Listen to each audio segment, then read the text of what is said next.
Welcome to Profitability Leadership Podcast, where we teach you how to multiply your bottom line with greater ease and greater fulfillment. I'm Mark Michael Lewis, your host, the Profitability Coach, profitabilityleadership.com. And today I'm with Christopher Trocola. And the reason I wanted Christopher on the podcast, we're going to be talking about profitability and resiliency and how to protect yourself from the new uses of AI, especially unethical AI, and how to leverage technology in order to move your business forward. And Christopher is an entrepreneur who has his history and his fingers in many pots. And he and I had a conversation that was profitable. It was on track, really valuable. I thought you all would enjoy it. So welcome, Christopher. I'm so happy to be here. Thank you for that introduction. Yeah. I'm humbled. Thank you. So many places to start. One of the things that's so top of mind for everybody right now is AI. How do you leverage it? How to protect yourself against it? And I know that given your extensive work in compliance, government regulations, how do you work in compliance and how to leverage this? You've been really pushing the envelope in terms of how to use AI and how you're doing it. I'm curious if you could share some of your thoughts on what you think is important about AI and how you're using it in order to help your end clients and your own business. AI is a tool. At the end of the day, AI is a tool. It is not a magic wand that's going to fix all of the problems in your business. It actually can cause a lot more. An improper tool, right? The wrong tool for the wrong job is going to cause bigger problems than if you just put your nose down and do the work. And that's what I'm seeing what's happening in most businesses. They're replacing entire departments too soon. They're letting go some key people. They're letting AI write the entire copy. They're decreasing their own cognitive ability by overusing AI themselves. Have you seen any of these articles that have been going out and studies that have been published recently? I'm not sure which ones you're talking about. I will say this: I have a couple professor friends, and they're saying that 90% of the papers are AI generated. Yeah, yeah. I believe it People was. aren't thinking. But what are you talking about? So I believe it was MIT. I just saw the study recently. I heard about it, and I finally got to read the study.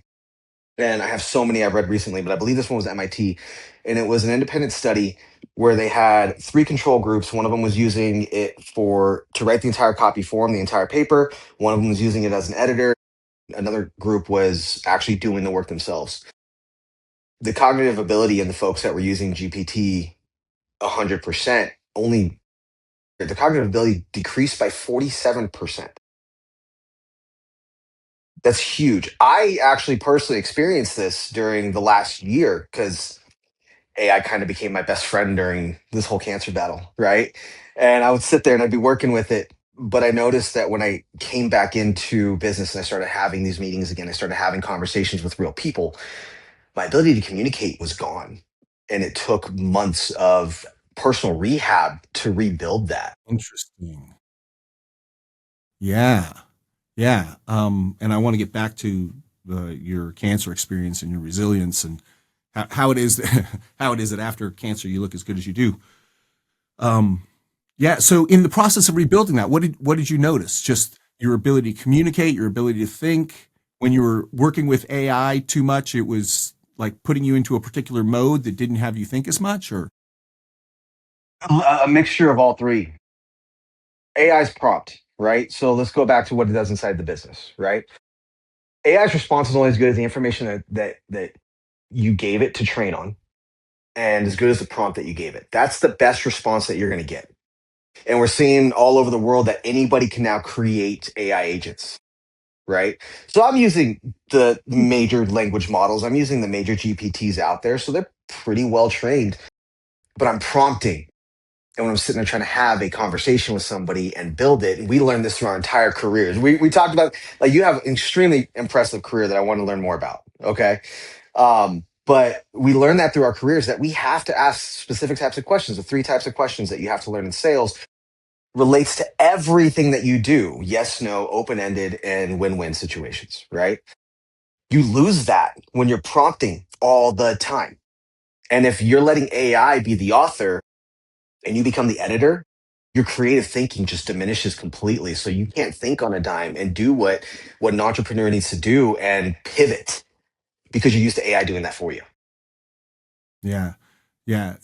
AI is a tool, but it's the human being and the creativity, the ability to see beyond what's obvious, to use your intuition and your knowledge to combine them in order to see the possibility and then act on it.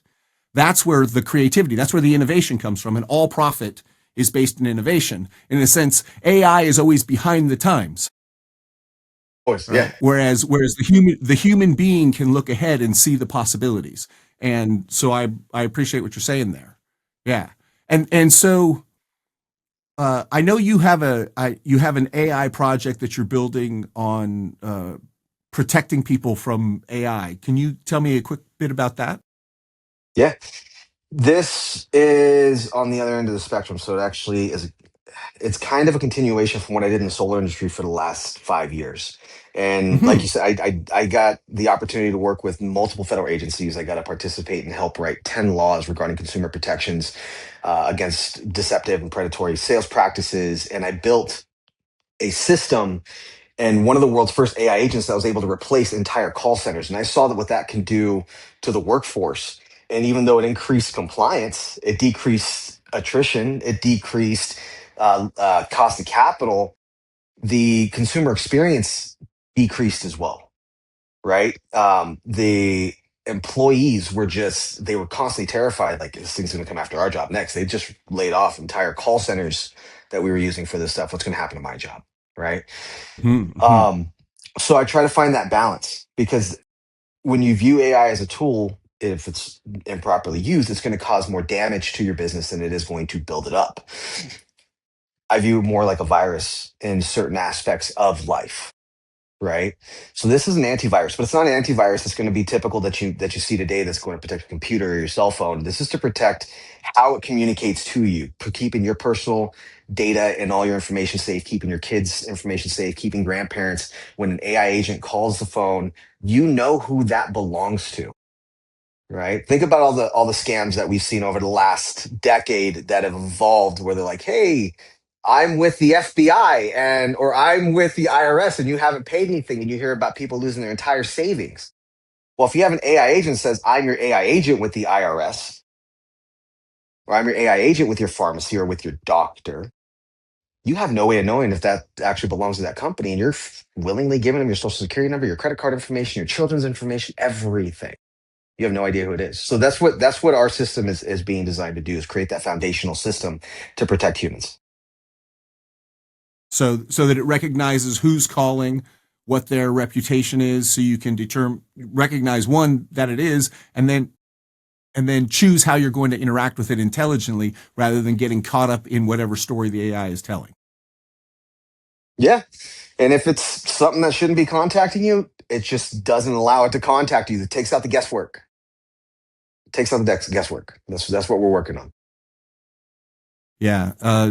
So, uh, working with companies, I tend to work with the entrepreneur, the CEO, but I end up training their upper management on how to lead. And leadership, I describe it as telling stories, communicating in such a way that people are inspired to do the thing and they're empowered. They have a path to do the thing. And this AI has been getting people, because people are using AI more often, they're confusing their ability to lead because they're not generating the stories. And so when they communicate the stories, it's not working. And there's an authenticity that comes when you are the person who is creating the leadership story. When you are, I know where we're going and I know how we're going to get there, and then you're communicating the story. And the this challenge of AI, it's so central to what we're experiencing in business, the challenges we're experiencing. Um, how so you've got several businesses that you're working on. How are they working together? So you're doing some in AI and some in other things. What else are you up to? This is the full focus right now. This is the full focus. I do have my book. I've been doing consulting for for forever. I'm a lot like you. This is Chains Off, Crowns On. If it's building a business according to biblical structures, it's about using your position and following your duty to leave an inheritance for your children's children, as we're commanded in the Bible. Okay, that's what this is on, and this is something that I'm always promoted. It's always God first for me. So I'm going to continue to do that, but I've shifted gears and focused fully on this project because it's so critical.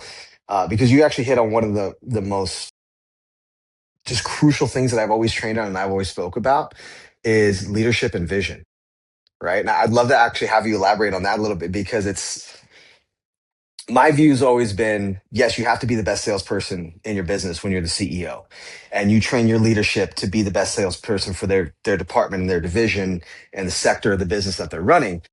And AI is taking that over, right?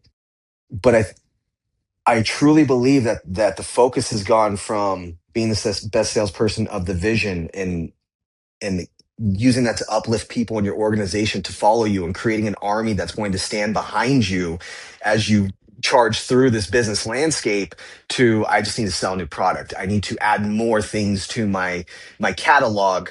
And they're just trying to sell more products and not actually sell the vision and what they're trying to do. And I'd love to hear your take on Yeah. So, uh, leadership, if leadership is communicating a vision such that people are inspired and empowered, there's different levels that you're communicating the vision. The question is, what is your business as a whole? And you're telling that as the big picture to everyone in your organization. But then there are different parts of your business. And the model I like to use for people who are familiar with it, it's called The Entrepreneur's Journey by a consultant named Lon Braun. And it divides the business into 8 sections or four major sections. There's the self section, which is how do you conceive of the business? What are the innovations and how do you talk about them? And this is mostly what we think about when we talk about leadership. It's like, okay, how do you build a vision? And then how do you craft that vision into a story or a communication that you can share? But then you've got your team, and the team doesn't necessarily have the same vision as the entrepreneur. The team they're part of a business, but they're also individuals working on their own career in their own part of it, and they have their own values. And so once you've decided the big vision, you now have to translate that into the language for each of the members of your team or each of the departments of your team. And part of that is once you understand the big vision, how does that relate to each department? What is the role that department plays in the business? And then how do you adapt that story to that role? And what I find is most business owners, most entrepreneurs don't take the time to actually adapt the vision to the people. So again, I'm kind of doing this. There's you could say a quadrant system. There's the self, there's the team, and then there's the production of the product. And you have to have a different story, a different adaptation of the story to the people who are building the product. How are they building the product? How do they test the product? What is as we say, how do we get the product built to spec and so that it does the trick? And then there's the vision and the message that you're sharing with your market. And that's not necessarily the same vision that you create as the company as a whole or to the team or to your product division. And so leadership is getting clear where you want to go and then consciously and intentionally adapting each of the stories to the various areas of your business so that it speaks to them such that it's, again, empowering. It gives them a path to go on, and it's inspiring. It speaks to their values in order to move them forward. That's awesome. So It, you are, could say are you, that's a summary of. people are going to get more out of that than they are going to get out of watching hours of content because that's so critical. I because it's true. There's so many, and I think AI is kind of dissolving those lines in that quadrant, right? Because the entrepreneurs now, I could write the copy for marketing, and I could do this, and I could do that, and it could just feed me all the data, and they're starting to replace a lot of that C-suite and that team, and that's necessary for permanent leadership and for that to continue translating that down. it's lose employees are losing that translation of the owner's vision. Are you seeing the same thing in the new Yeah, AI world? yeah. Yes, and again, AI looks for the big picture, the general, the lowest common denominator. I think of so many times when I've gone into a business and they have a vision statement for the company and they have a mission statement for the company, and it's so generic that it could mean anything. It doesn't actually say anything. It doesn't actually speak to what the company does and what the individuals in the company, what the different departments are going to do. And uh, you could say AI is increasing the generic nature of it. And it's all about, so depending on the size of your company, you might have a team, you might have a person who's handling a set of responsibilities. You could say a person who's handling a department, or you could have a department that's handling a department. And when you tell a story to the leader of that department that they can then push down, when you've designed it that way, then you can actually tap the creativity of the people rather than their ability to use AI to create more generic processes. Hey, ChatGPT, write me a mission statement and core values, right? Yes, and it can, and it Oh can, yeah. and it will be as generic as most as most of them are, and the employees typically when they hear this they go, yeah, right. Okay. It doesn't really guide me, it doesn't inspire me, and because it hasn't been adapted to my particular department, what to the reality that I'm actually in, it disconnects. And so it's like, yeah, that vision statement, that doesn't really matter. What matters is how we actually operate in our department, and it has nothing to do with the vision statement. And so as a leader, you need to take that vision statement and break it down into the actual reality of your department. I'll go one level deeper. I say that stories, in order to be effective, have to be accurate. They must, the vision statement that you create must address the reality that people experience. If they don't actually address the reality people experience, then it can't guide them, because you're saying, here's what we do, but it's actually what people actually do is disconnected from it. So it has to be accurate so that it's empowering. And if it's empowering, then people will be productive. So first, your story, your vision must be accurate, and you have to make sure that it's accurate. And then second, it needs to be beautiful so that it's inspiring. You need to be talking about something that actually matters, that has an impact in the employee's life or in the contractor's life and in the end result of what they're producing. So it might be that you've got somebody in operations and they're not working with clients, but what they've got products that they're producing for internally in the system. How does their product impact the overall efficiency of the system? Like, what is that they're doing that is worthwhile? How is it beautiful so that they're inspired? And if they're inspired, then they'll take the admirable action. They'll be creative, they'll be persistent and resilient, and they'll make things happen. And so if you look at the stories, you can say you want to be accurate, so it's empowering, leading to productive action, and beautiful, so it's inspiring and leads to admirable action. And as the leader, I'd say if you're not telling stories that actually empower and inspire people, you're not leading, you're just talking. Right? Yeah. It's just a nice idea. And so to take the time, we often say, don't work in your business, work on your business. Take the time to take a step back and design what you're doing rather than putting out all of the fires. And leadership and telling these stories is one of the highest ROI, taking a step back and design features that you can do as a leader and as a CEO. Yeah, yeah. I always said you want to see how strong your company is. You want to see how faithful your employees are.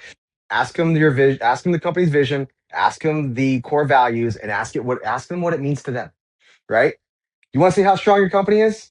What's the vision? What's the company values? And what does it mean to you? And if they just repeat the generic chat GPT response, they don't hold the story. They don't know the story, they don't hold it, and they don't know how to act on a daily basis. And you wonder why your sales are down. You wonder why customer satisfaction's down. That's 100% the reason why. Yes. And as a leader, it's your responsibility to offer a version of the story that they can relate to specifically, that they can say, this is mine, this is how it actually meant, so that they can bring themselves into the vision, so that they want to participate in it, and therefore they bring their creativity. Yes, Yeah. 100%. So to everybody listening, if you're listening, this doesn't mean don't use AI. This means you're the author, AI is your editor. You're the author of your business. You're the leader of your business. And do not let AI take over that role, because AI is trained and created by somebody else with their visions and their ideas and their ethics and their compliance in mind. You're removing yourself from your business and you're losing your vision. You're losing your focus. You're losing your drive. And you're going to see that as a direct result from how your employees act, how they sell, and how the product ends up turning out to the company, to the public. Amen. And this brings us to the idea of resilience. It's a word that you use a lot. It's a word I like. Right? There's persistence, resilience, tenacity. Yeah. Right? In the face of challenge, what do you do? And to the degree that people have a connection to the story of what you're doing, to the degree that they know what the path is, and they think that that path is worthwhile, then they will engage themselves and bring their creativity and their tenacity and their resilience, because everything worthwhile is going to have challenges. And, we think about robotics, we think about AI. It can only adapt in the way that it knows how to adapt. If you set up a robot to try to do a task and it encounters something that it's not prepared for, it just essentially the system breaks because it cannot adapt. And you could say in the same way, when a human being doesn't care, when they're confused or they don't care about their role, when they reach a challenge, they throw up their hands. I tried. What was the outcome I was going for? I don't know the outcome. I know that I was supposed to do task X. I did task X. It didn't work. Okay. I did my job. That's all I can do. Versus there's something I'm trying to achieve, and I'm going to find a way around the challenges in order to get there. That I'm going to be resilient in the face of challenges. And I know you've got a lot to say about resiliency. I was wondering if you'd share something. I do. And I see this a lot with entrepreneurs. They do the same thing. They don't do it on purpose. Entrepreneurships is get comfortable being uncomfortable. That is the bottom line. If you cannot be uncomfortable, you're going to shut down the same way a robot does, the same way your employee does. You're going to encounter a situation that it's a new type of meeting. You get into a new sector and you're talking to different types of folks and you're not ready to adapt to their language. You haven't studied, you haven't learned about that market. Start getting cancellations. Cancellations are probably one of the best signs that you are on a path towards increase in your business. Would you agree with that? So I would. I'm curious how I how might you need to, frame that. okay. If you're not having cancellations, then you're not selling everything you could sell. That is the bottom line. You're taking shortcuts and you're taking the low hanging fruit, and that's going to get you started. That's going to get in every business. Sales is a transfer of emotion. Entrepreneurship is it's just sales at its peak level. You're building a business. Your business is your product. You are the product. Your vision is your product, and you're selling that, and you're excited. And then the tax bill comes, and you're like, "Oh God, right?" And maybe I shouldn't have bought that car yet. Maybe I shouldn't have gone on those vacations, right? And we've all done it. And if you haven't, then you haven't been in business long enough, right? And we've all been there. These are all signs that your business is starting to grow, but you've been picking the low hanging fruit because you haven't been battling the giants yet, right? Think of the story of David and Goliath, right? You haven't reached Goliath's level yet. So when you start getting to this point where sales are starting to trickle, you've been trying to get higher up on the tree, but you haven't prepared your business for it. You haven't prepared your staff for it, right? So If you're seeing a decrease in sales, but you're not seeing it because of cancellations, typically it's because you're still trying to pick that low hanging fruit, but your business has reached a new level that you are unprepared for, and you have not taken the time to train your staff to really handle that level of business yet. And so when you get cancellations, it shows you are reaching beyond what your current system is designed to handle. And as I like to say, problems are the solution, right? I Problems are a goal another solution in need of support. That's how in I need of, like to say it. Problems are solution support. yeah, nice. I, I'll say when you create goals, you create obstacles. Right? Until you have a goal, there's no such thing as obstacles. It's just the things that exist. But when you have a goal and there's something in the way, all of a sudden you have obstacles. The bigger the goal, the higher the obstacles. You talk about cancellations or deals that are falling through. Okay, so now here's the obstacle. The obstacle is that your system is not prepared to answer those questions in order to satisfy that customer's understanding. You haven't gotten the story good enough for them that they see the path, an accurate path, and they're not inspired. So how do you up that story? Well, you now have the information you need. Where did that deal fall apart? How did it fall apart? What do you need to do to fix it? You can now upgrade your systems in order to turn that cancellation into future sales. It's Yes. by addressing the challenge. You say as an entrepreneur, you need to be uncomfortable. Yes. And in the face of that discomfort, you embrace it. Why? Yeah. That discomfort will teach you where you need to up-level, where you need to up-level your systems, where you need to up-level your stories. Yeah, this goes back to metrics and KPIs too, because and you're hitting an extremely solid point. Otherwise, people might misconstrue what I'm saying. Don't search for cancellations, right? Metrics, KPIs, you need to track. You need to have data. Data it doesn't lie, right? So if you're hitting cancellations and it's because and you've been hitting all the metrics, all the KPIs, and you haven't been cutting corners, yes, you're at that new level. You have an obstacle in front of you, and you can use that as opportunities to get to the next phase. Right? We're all going to hit a ton of obstacles in our personal career, but this is all back to the basic stuff. We learn this 101 as sales. Get through the nose, right? But once we reach a certain level in our career, all of a sudden it's like, yeah, we're too good for that stuff, and it all translates. The three questions should be in your marketing too. Are you using yes, no? What type of marketing are you trying to do? Are you trying to get a yes, no from your customer? Are you trying to get them to engage with you? That's what funnels are, right? How is your marketing going? A lot of people are messing up their funnels for that specific reason. They're saying that I want engagement, but they're asking yes, no questions, and they're not asking open-ended questions. They're not putting out content for that reason, Mhm. right?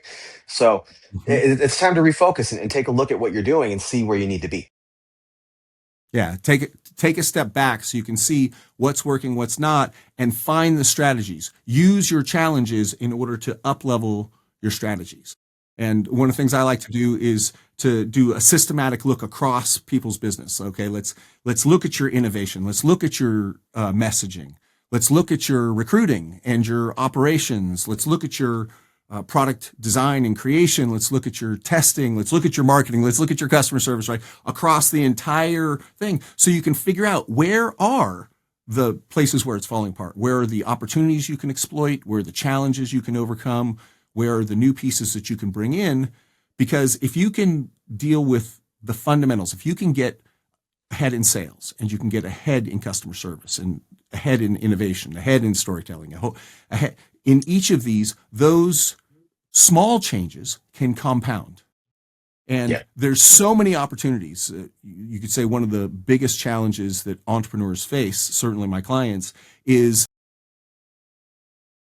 taking the time and having the discipline to actually step out of their business and study the various places to see where the possibilities are rather than dealing with the fires and the management and just putting things out. How do you take the time to actually look at your business, and then what are the best practices so that you can find those opportunities, discover which ones are the best bang for your buck, and then exploit them, right? And execute on them one at a time to build up that.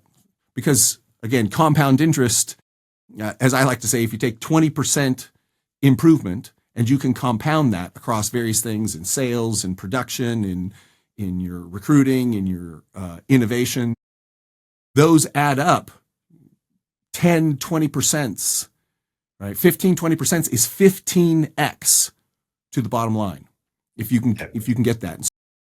Right. It's how do you as the entrepreneur stay resilient in the face of challenges and keep your eye on the most important ball, which is, I call it leadership.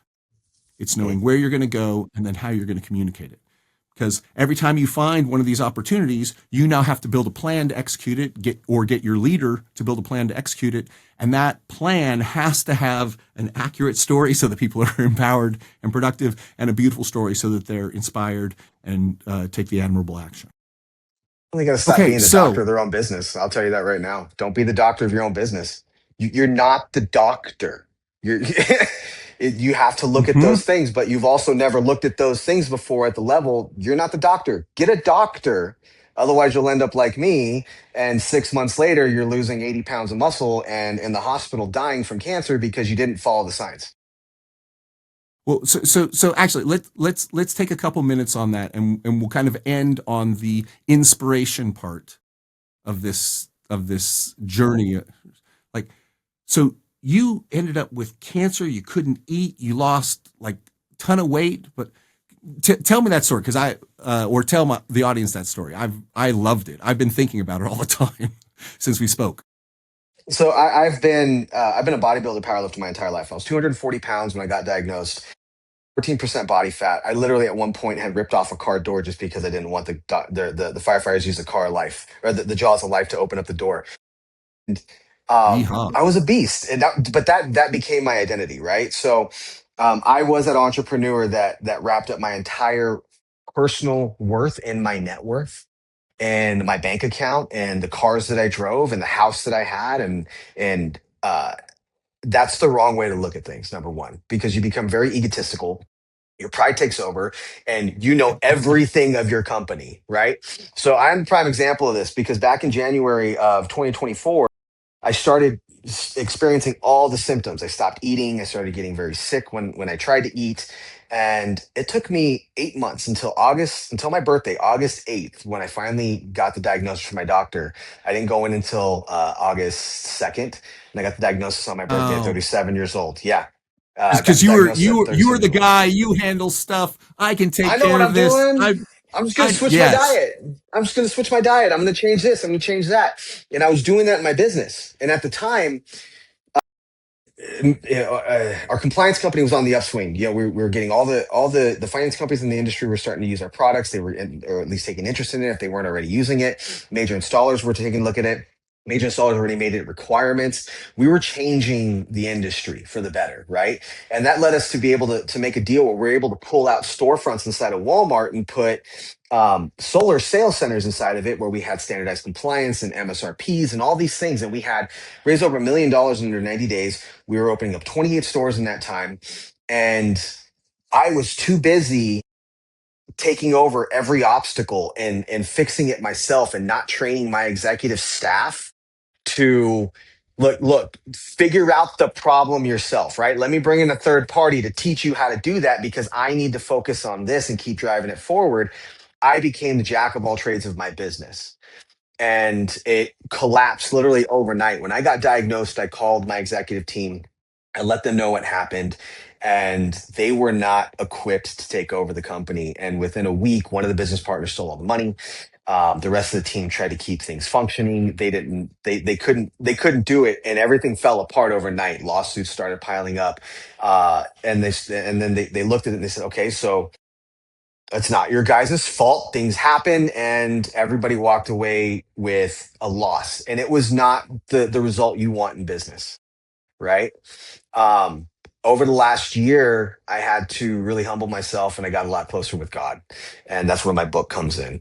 And I spent more time with my family and focusing on myself and taking a look at myself and understanding that, yeah, I'm not the giant that I was before in business. I'm not the giant that I was before in human form. Um, I'm still just a man, right? And who am I? And what is my job? My job is to uplift everybody. If I'm a true entrepreneur, if I'm a true visionary, my job is to give that to the world, uplift others to elevate themselves, and that'll eventually elevate me. And I always said it, and I walked away from it. If I help 10 people make $1 million, and I just get 10%, which is what the Bible says on tithing, I make $1 million, right? Money's a byproduct of your success. It is not your success. Amen. Nice, nice. And in that, you've recovered from that. Recovered. Yeah, I'm back up You 20 can pounds in the last eat. 8 You can weeks. eat again. I'm eating. Oh my God, I'm eating. And I'm eating. I'm still on a refeeding program because I went 18 months with no food. So now I'm on a refeeding program still, but I'm eating and I'm starting to eat hamburgers and pizza but it's eating healthy, right?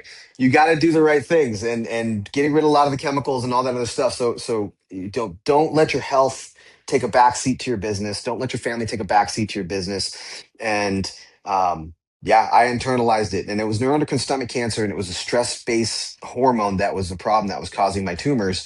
And I basically created my own cancer with the amount of stress that I would put myself under. So and the doctors told me 100% I created my own cancer. So you can do that. Just take the time, get a doctor for your business, Yikes.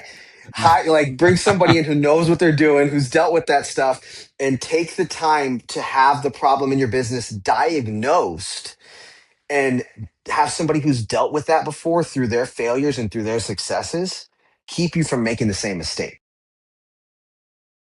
And in the face of it, when you face the challenge, be resilient, be willing to learn, up It too level shall yourself, pass.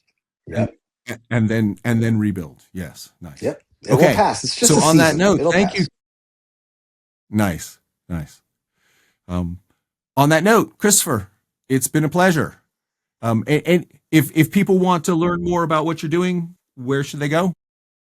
ArcDefense.us, and a gift to your listeners at Arc Defense. You can go ahead and download a free copy of this workbook. It's a 21-day workbook on building trust structures for your family and for your business. This is available on there, and I'm available on all the socials. So feel free to follow me there. Great, great. And to learn more about what I do, profitabilityleadership.com. Christopher, absolute pleasure. I look forward to getting to know you better. Same here. Pleasure was mine. Thank you. The end. Not That was bad. awesome. That'll That was work. awesome. Yeah. I think we both Okay, got some really so good tidbits in there. yeah, I think so. I think so. And it's fun.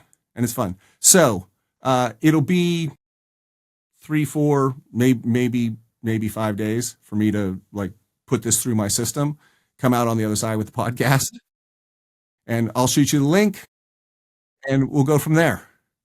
Awesome. So, question: would you be interested in having me go through? We had talked about. Did we schedule something for next Wednesday, or did we talk about we were going I to believe schedule we something? scheduled for next. I think we still need to schedule it for next Wednesday. Bring you in with my executive staff. We're still very early on. We don't launch until January, so we're still finishing the actual product development and launch. So early on, talking about what we're doing, getting in touch with my guys, that'd be great. I have a couple of businesses that I've worked with, and that they're one of them's trying to rebuild the entire solar industry on his own. Huh. He'd be incredible. His name is Rex Halbison. He's worked with IBM and a lot of other Fortune 500 companies until he got into solar. He was one of my business partners on the Walmart stuff. The guy's remarkable. I think he would be incredible, if not just a guest, but somebody that would likely, you'd want to work with. And I have a couple of other podcasts that if you're looking for cross collaboration on podcasts, on being a guest or having them go on for that, I have a couple of those that I've done recently. Profitable Christian Business I did yesterday. That was a pretty good one. I think that would be a really That good one seems like for a good your. fit. Yeah, so I can make those introductions as well. Great. Well, how about if we talk about that next week? I'll talk with your team, and we'll see where it goes. That sounds great. That sounds like a lot of fun. Maybe I Yeah, can be of service. absolutely. Same here. And Okay. Dave Meltzer is another one I'm doing on the second. So if you want to intro to Dave Meltzer, I'm happy to make that intro for his podcast. You guys would probably have a really great rapport based off of your history. Okay. Okay. Great. So, if you want to, you can shoot me an email with those connections, or we can Yeah, talk about it next week. Either way. yeah, we'll talk. Yeah, we'll talk about it next week. Talk soon. Good. Thanks, Chris. Bye. All right. Thank you, Mark. Bye.